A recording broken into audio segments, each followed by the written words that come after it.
Hey, ladies and gentlemen, this is Carmine Sabia for Explain America, and Senator Charles Schumer, the New York Senator and Senate Majority Leader, he just got the worst news of his career. Before we get started, please make sure you like, comment, share, and subscribe. Those little things really help us out, and they help our channel continue to grow. So, it looks like Senator Schumer's days as the Majority Leader are numbered. It looks like that part of his career is about to come to a close.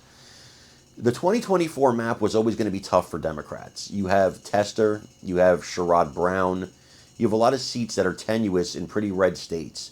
It was always going to be tough.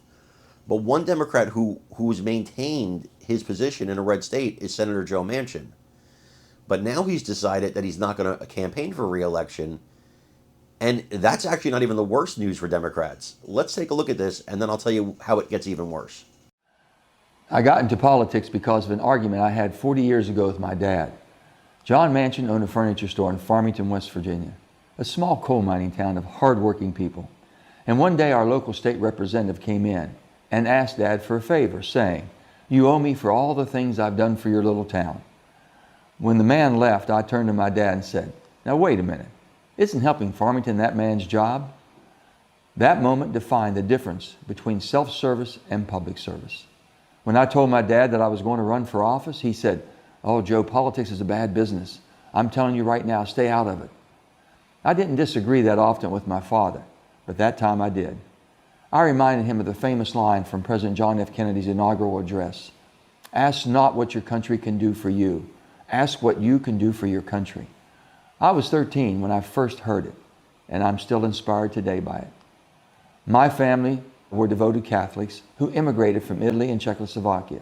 So to us, President Kennedy was held in the highest regard, and I knew President Kennedy's words would sway my dad. It took him about a minute, but my dad said that he would support me running if I made a vow to serve all the people, friend or foe, and not just myself. That promise made to my dad all those years ago has been my guiding light. I've never cared about where good ideas came from, and I never blamed one side for creating a problem, nor believed that only one side could fix them. When America is at her best, we get things done by putting country before party, working across the aisle, and finding common ground. Many times this approach has landed me in hot water, but the fight to unite has been well worth it. Today, West Virginia is attracting more investment, opportunity, and jobs than it has in decades. Here at home and across the country, we are building more roads, bridges, manufacturing plants, and energy infrastructure than almost any time in America's history. After months of deliberation and long conversation with my family, I believe in my heart of hearts that I have accomplished what I set out to do for West Virginia. I have made one of the toughest decisions of my life and decided that I will not be running for re-election to the United States Senate. But what I will be doing is traveling the country and speaking out to see if there is an interest in creating a movement to mobilize the middle and bring Americans together. To the West Virginians who have put their trust in me and fought side by side to make our state better, it has been my honor of my life to serve you.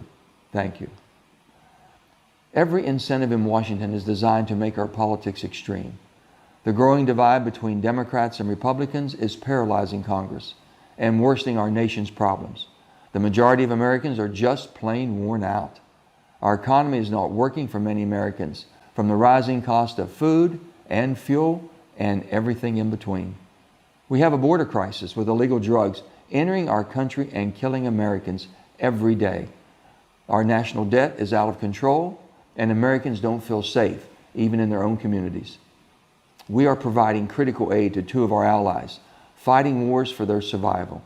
And we must prevent being pulled into a major war ourselves. These are not Republican or Democratic challenges.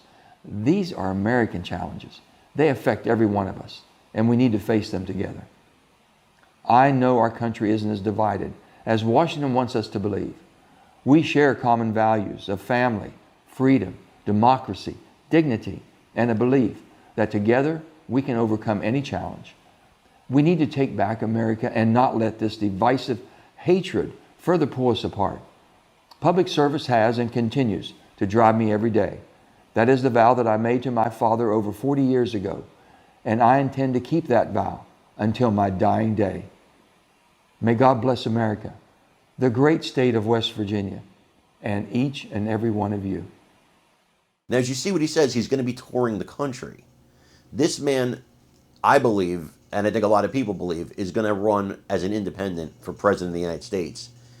And as a Democrat, and a moderate Democrat, he's going to draw from Biden way more than Trump, I believe, because Trump's base is solid, it's loyal. But when you look at the polls, 75% just about of Democrats say they want somebody else. When you're polling that horribly among your own party, your base is not loyal like Trump's is. Trump isn't going to lose voters. Biden is. That's my opinion. I want your guys' opinion, so please let me know in the comments.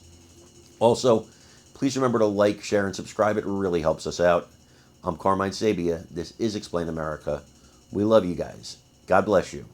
Take care, everybody.